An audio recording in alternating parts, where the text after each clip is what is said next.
everybody. Thanks for having me. I appreciate it. It was funny. A while back, I was, I don't know, maybe texting with Kent, and he had said something, like, hey, when your next book comes out, I want you to come speak at C3. And so I texted him, hey, my next book's coming out. And he said, yeah, I just moved to Georgia. But let me see what I can do. I still have friends there and whatever. And so it was nice of him to make the introduction, and I really appreciate the invitation. Kent and I go way back. We were both involved in each other's last books. I edited his book, Bitten by a Camel. Some of you probably read that book. And you can ask him, isn't he going to be here in a couple weeks? You can ask him about this, but he was involved in my last book, in that when it came out, I was supposed to preach at Mars Hill, and that invitation was rescinded a few days before that happened. And Kent was, you want me to move back because I'm off camera? Yeah. Can I move this? And so you can ask him about that. I will just say Kent was extremely gracious and beautiful because he's a beautiful human being.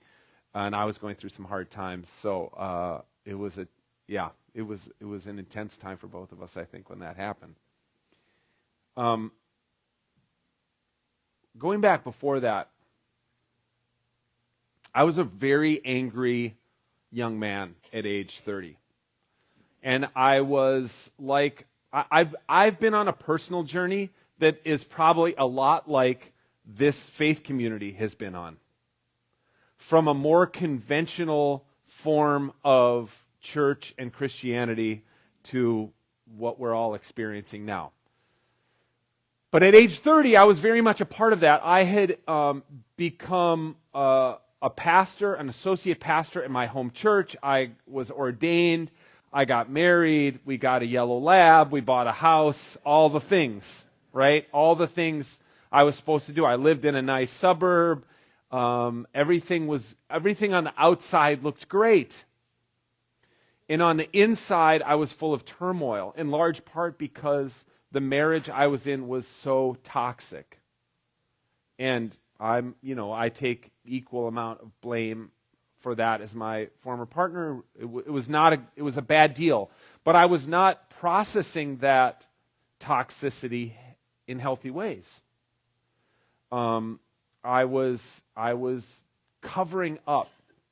I was acting as though everything was great on the outside, because on the outside my life looked so perfect. And one of my responsibilities at this big church, which is a big Congregationalist church, which I'll come back to, but it's out of the Reformed tradition, similar to a lot of churches around here, I've heard.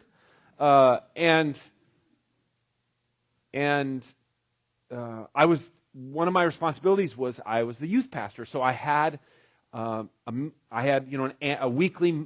monthly meeting with the youth committee, and the youth committee was just sweet parents whose kids were in the youth group. They just wanted to help plan the confirmation banquet and help raise money for the mission trip, stuff like this. And I don't know, I can't even remember what the issue was, but I remember where I was sitting. I remember it's one of those memories, that's just burned in me. I remember we were in the youth, and that was called the pond room because it overlooked a pond, and we sat in a circle, and something happened, something triggered me, and I blew up. I just blew up. I start screaming at these parents. I can't even remember what it was about. Like the color of the napkins at the confirmation banquet, something totally ridiculous. But obviously, my rage was coming out sideways, and it was wildly inappropriate. And I remember that the chairman of the search committee, it was a guy named Doug, and the vice chair was a mom named Linda. And I remember they ended the meeting, and they walked me to my car. It was a long walk. It's a huge church, and super long walk. And I was just, steam was coming out of my ears, And they were trying to calm me down. It's going to be okay. It's going to be okay. And Doug asked me to breakfast. a couple days later, and I met him for breakfast, and he told me his story, which I hadn't really heard before, that he was a recovering alcoholic, and that he had huge issues with rage, large part rooted in his relationship with his father. And he'd been through an anger management class that was actually taught by somebody at the church. And he recommended that I go through this anger management class. And I don't think it was so much a recommendation as he was the chair of the youth committee. I think it was kind of a requirement. And I did that with a guy, and the guy who taught it is a guy who's still a great friend of mine and ended up being my spiritual director through my divorce. But Doug also asked me if I wanted to go hunting. I'd never been hunting before. And he was a big-time hunter, and I think I didn't even know what prompted him to ask me that. And I said, sure, yeah, I'll go hunting. What do I need, I think my dad has a shotgun I can borrow, and what else do I need? Buy some camo, he says, and meet me at my house, and we'll drive. And so I, wildly unprepared for this situation, I show up at his house, and he's got these two big black Labrador retrievers, and loads them in the minivan, and has just so much gear. And I've got a jacket, an old camo jacket that I got, and my dad's Remington 870 pump, $300 shotgun. And we get in this van and we start driving, and it turns out we drive all the way from Minneapolis to the border with Canada in Baudette, Minnesota. There's a giant walleye you pass by. We let the dogs out, they run around, and then we get back in the van and we drive across the international bridge into Canada, where we have to buy Canadian hunting licenses. We have to buy a remote border crossing permit, so we're allowed to cross on Lake of the Woods, and some kind of firearms permit in Canada. And then we came back across and started loading up his big boat. And it's starting to dawn on me that this is maybe a little bit bigger endeavor than I expected. This wasn't like we're going to go sit by a pond, boom, boom, boom, and go home, So we load up this 27-foot sport craft big water boat with all sorts of gear. And the next morning we get in it, and he pulls it out of the boathouse, and we go down the rainy river, and Canada's on our starboard side, and the U.S. is on our port side. Then we pull out into what's called Big Water, which is the biggest part of Lake of the Woods. Lake of the Woods is a massive, massive lake. It's a lake, just to give you a sense of how massive it is, something like 15,000 islands on Lake of the Woods. And it's super shallow because it was basically a swamp, and there was a dam built in the early 20th century at Kenora, Ontario, that raised the level like 6 feet. So it's a really shallow lake. There's outcroppings everywhere, and there's all these islands. But there's a big part of the lake that we drove through, and we get way up into the Canadian side of Lake of the Woods and pull into a dock, and there I see this painted red log cabin sitting on like a granite slab there in Lake of the Woods, and this is his family's cabin. And we unload everything. I'm like a bit discombobulated by how far away we are from everything. And this is probably like 1999. I think Doug had a bag phone, like a cell phone, in a bag with a strap that he carried and brought out there. I don't even know if it had reception. It was probably just like a placebo that we even had this thing. But there was no GPS or anything. And then he starts explaining how we're going to do this. And there's a couple duck boats on the shore, and we flip them over, and there's all these bags of decoys. And he starts outfitting this duck boat. And he says, we're going to get up at 4 tomorrow morning, get in this little duck boat, and we're going to drive for 2 hours to find exactly the right bay full of wild rice where we're going to be there for opening morning of hunting. And I'm like, what am I going to do? Okay, yeah, whatever, man. Whatever you say. So we get up the next morning, and we get it, and he's got 2 motors on the back of the boat, 2 outboard motors, a big one and a small one. They're both like camo, spray-painted camo. And I said, well, why 2 motors? Are you going to run? And he's like, no, the one's for backup, because where we're going, if one motor fails, like, you have to have redundancy and everything, because nobody even knows where we're going. So now I'm starting to get the impression that I'm going farther out into a wild place than I've ever been in my life. And it takes some kind of, it flipped some kind of mental switch in me to be prepared for what we were about to do. And I get in the boat, and the dogs kind of get in on either side of me, and off we go in the pitch dark. On all I can see is it's one of the, there's no street lights, there's no nothing. The canopy of stars is incredible. There's a couple like flashing beacons, navigational beacons out in the lake. But other than that, it's just us and the boat. And we go out, and I've got between my legs a car battery and a 1,000,000 candle-watt spotlight. And he shouts at me over the motor. He shouts at me like, 2 o'clock! And the bow of the boat is 12 noon, and then I have to shine the light wherever he tells me to kind of get bearings of where we are. Once in a while we hit a rock, and the whole boat goes cattywampus and stuff like this. So yeah, you can imagine. My heart's in my throat a little bit. And we finally get to this place where he wants to hunt, and we throw out the decoys by the light of this spotlight. And then this is, pre-LED lights and stuff like this. So, and then he takes the boat, and he just like, and runs it up onto a bog. And we put these stakes in around the boat, and we hang some camel around. And then we sit, and we just sit.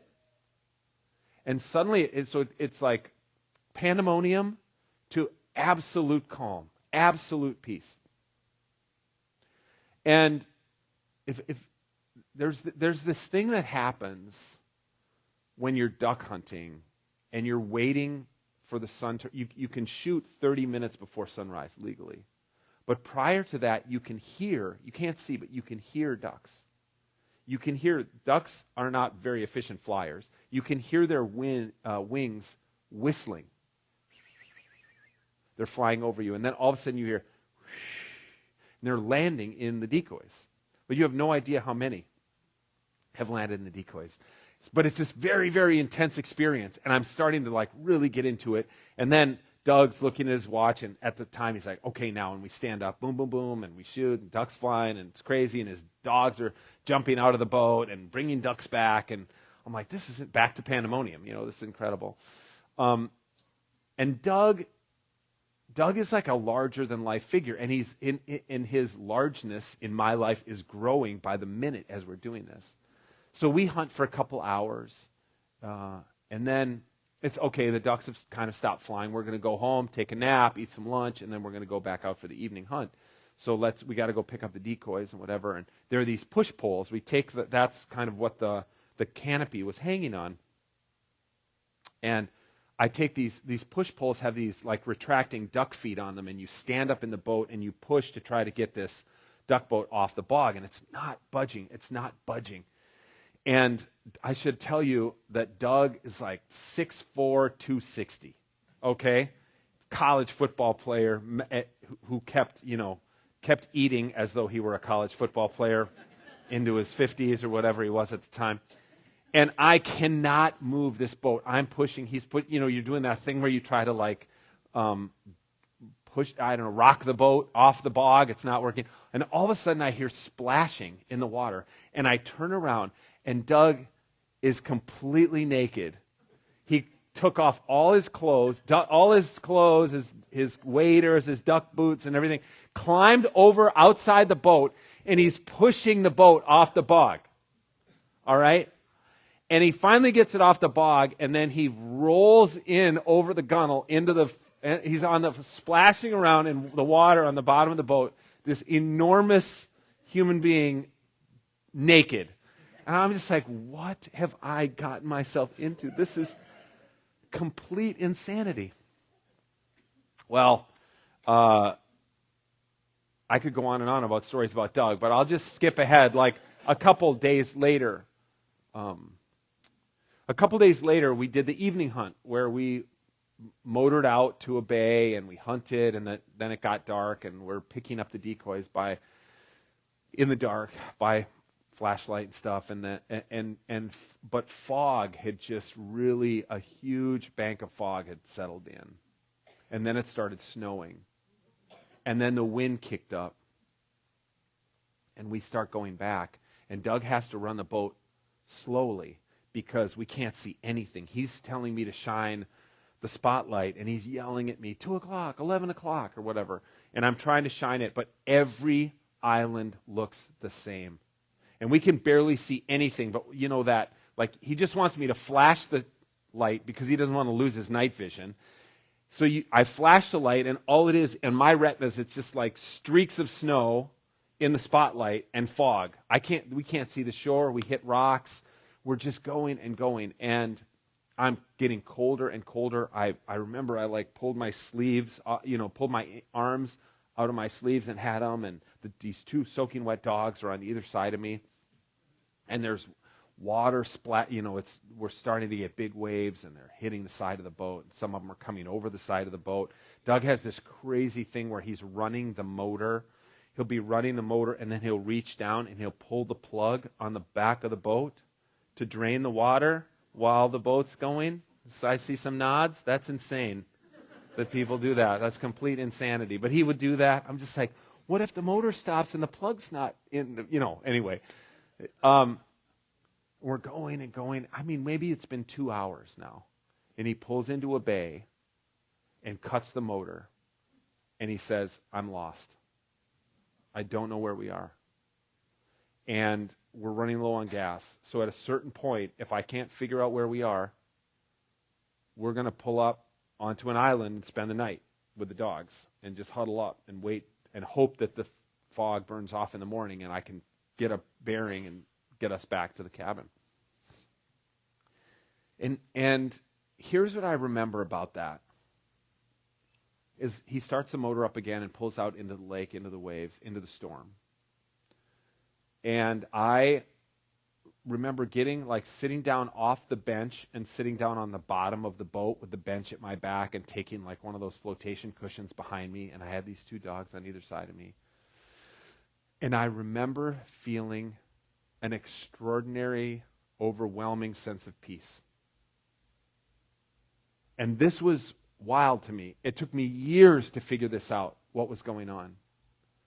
Because I'm in a literal storm, and I'm completely have no control in my situation. I'm 100% reliant upon this larger-than-life guy who's running this boat, of getting us out of this predicament. There's no escape for me. I can't control the weather. I have no idea where we are. I can't text somebody for help. I'm completely without resources except my own, whatever inner resources I brought to the situation. And I felt this peace, which was, here's I think, and it took me years to figure this out. It was so at odds with not only that, the external circumstances at the moment, but it was so at odds with everything that was happening for me at home. Where I was a pastor, a very successful pastor at a big church. My first book was about to come out. My career was on the rise. And nothing in my life was peaceful, internally. And at home, it was a disaster. It was nothing but argument and turmoil and rage, which obviously had come out even in my job at this youth committee meeting. And here I am, as far away from all that as I could imagine being, where none of that could touch me, and sitting in this boat in a storm, feeling an extraordinary sense of peace. Now, the tragic thing for me is that was at age 30. I spent the next 10 years still trying to do the other thing, still trying to make the other thing work, the family, the career, and all that. And externally, it all was working great. It was, it was all going the right way until, frankly, over about 48 hours in 2015, in the middle of a custody fight, when my last book came out, that everything fell apart, including getting that offer rescinded to preach at Mars Hill in Grand Rapids, So I worked really hard for a long time to try to make it work, to try to manufacture the peace, until it all really fell apart, and then I just had to relinquish all that. And as I told the group in pre-talk, what I felt then, 10 years later at age 40, was a pull to the outdoors. That was the place that was going to give me peace, more than the indoors, more than my church experience. And so what I've done in the book and what I've tried to do for myself is figure out what exactly is it about the outdoors life that is so much more kind of where I feel drawn to than where I was previously successful in the church world. And here's one thing that has occurred to me, is that when I think about the church I served, which was, like I said, a church in the Reformed tradition, similar to probably some of the churches that some of you came from, similar even to the church this C3 used to be, right? Everything was at right angles. Our sanctuary, we called it a meeting house in the Congregationalist fashion, but I can imagine it in my mind's eye. Everything's at right angles. It's got the perfect center aisle. It's got the pulpit. We wore the Geneva gowns every Sunday. Everything had to be regular. There's a line in the Presbyterian Book of Worship says that worship should be done decently and in order. And Presbyterian ministers, ha ha ha, joke, isn't that funny? But of course, that is exactly what those liturgies are like. They're supposed to be orderly every single week.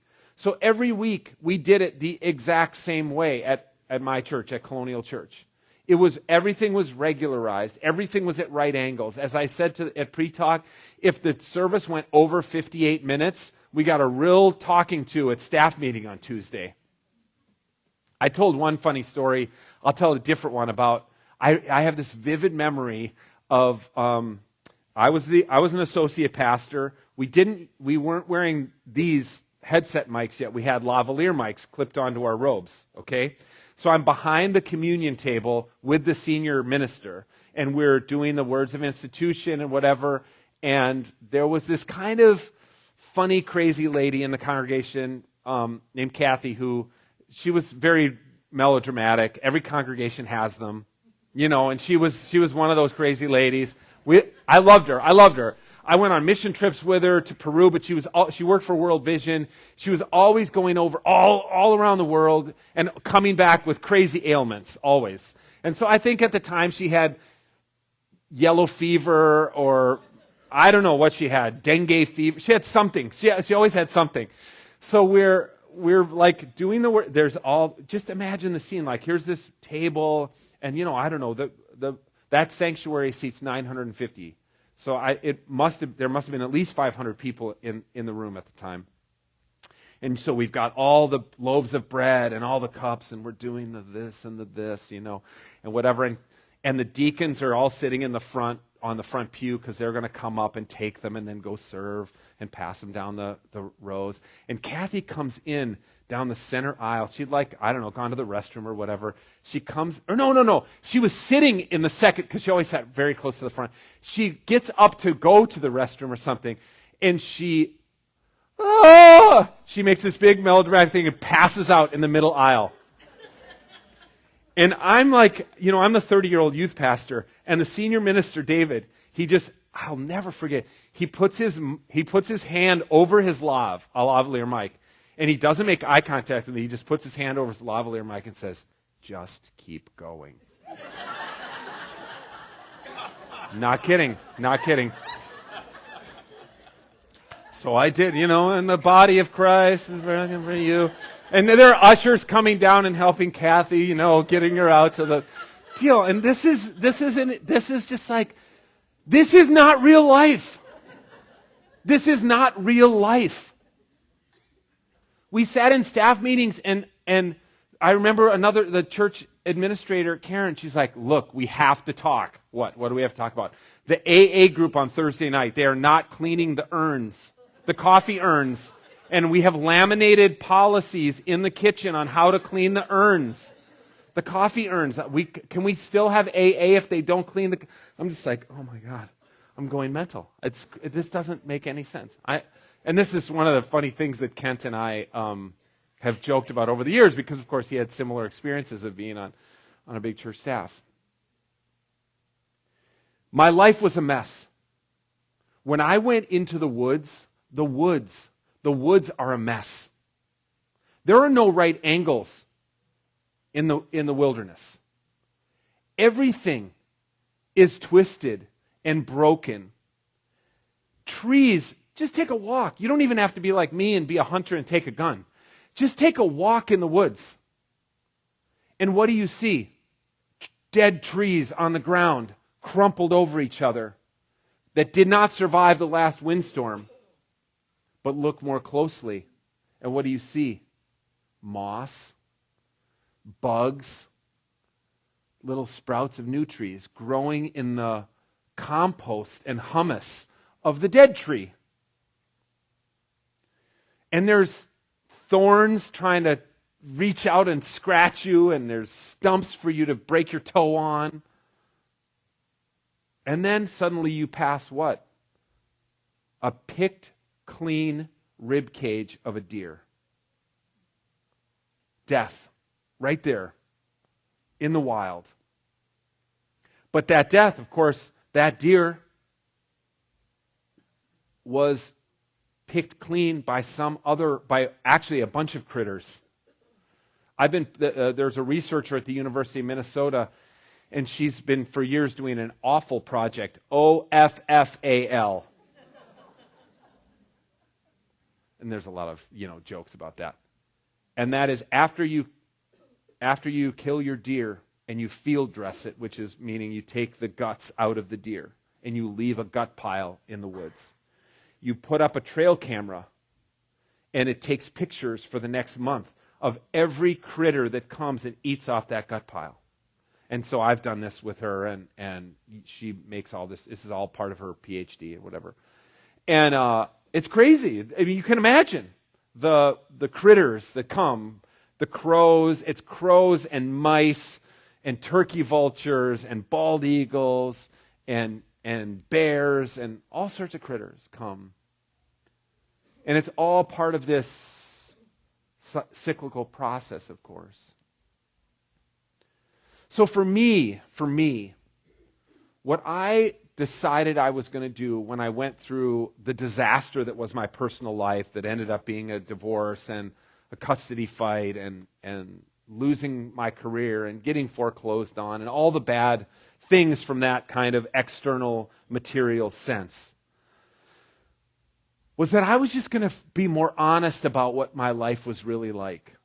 And being in nature, being in wild places, to me, that was a much more honest reflection of the reality of my inner life than the right angles and regularized, decently in order liturgies of the church world. Nothing, again, and I'm sure you all, probably still have family members and friends who go to those, and I'm not condemning anybody who goes to those kind of churches. It just doesn't work for me anymore because it wasn't an accurate reflection of what life is really like. So the book and my own journey has been a journey out of church and into the woods and in pursuit of whatever we may call it. I know I've been told some people have a struggle with the word God. And I think, that's what got Kent fired from Mars Hill, was saying, I don't know what the word God means anymore some days. That was a bridge too far. But luckily, it's so great that there are communities like this where it's safe to say things like that, to ask those questions and to confront the reality of death, because I'll leave you with this. as we talked about in the pre-talk. In the tradition of the Stoic philosophers, they had a value on what's called memento mori. That is a Latin phrase meaning remember your death. Remember your mortality. Keep your mortality ever in front of you, because that will lead you to live a better life. It wasn't, sometimes the Stoics, people are like, oh, you're such a Stoic. People throw that around. Or my grandpa, the Stoic Norwegian, or something like that.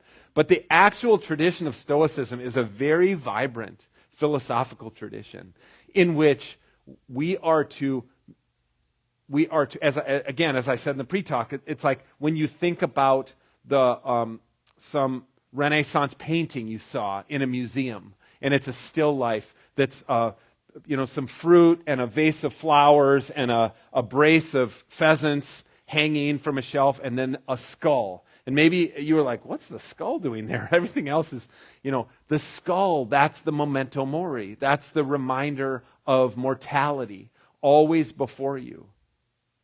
Because when we go to places and when we have conversations with people, and frankly, when we're in spiritual communities that have honest conversations about our mortality, it, at least the Stoics taught, it provokes us to live better, more fulfilled, more loving lives. Thanks for having me.